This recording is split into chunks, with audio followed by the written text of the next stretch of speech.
Les moyens depuis le début de la pandémie pour renflouer ses réserves de matériel médical pour tout le système de santé canadien.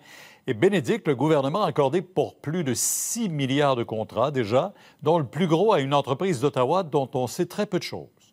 Oui, et ça soulève des questions parce qu'il faut le dire, Pierre, il y a quand même eu un blitz d'achat lié à la COVID-19 au printemps dernier et il y a un contrat de 371 millions de dollars qui a été accordé par le gouvernement Trudeau sans appel d'offres et ça fait réagir, entre autres, parce que ça a été accordé à une compagnie, une entreprise qui s'appelle Proline Advantage. C'est une toute petite entreprise qui est une entreprise d'Ottawa et l'adresse, faut le dire, Pierre, elle est située, enregistrée, du moins l'adresse de cette entreprise, dans une résidence.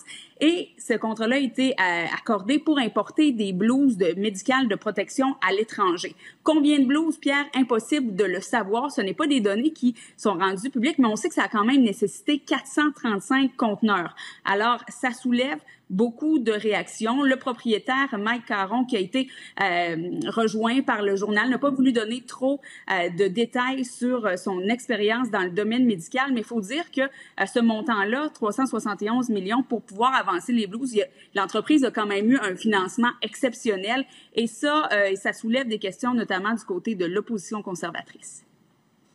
Le gouvernement ne veut pas, prétextant de la sécurité nationale, prétextant les lois du marché. Je veux bien comprendre, là, mais à un moment donné, on parle de blouses, on ne parle pas d'armement ou d'équipement technologique. On parle tout simplement de blouses de protection. Est-ce qu'il y a moyen de savoir? On l'a, on les a eu, les blouses. Est-ce que maintenant on peut savoir comment le pays, comment le contrat est venu, puis qui a fait en sorte qu'on ait pu avoir ce contrat-là? C'est des questions légitimes, parce qu'on parle de l'argent des paieurs de taxes, et là, ça sort un coup de milliard. Il faut s'entendre. Là, on ne parle pas d'un contrat de 30 000, on parle de 371 millions.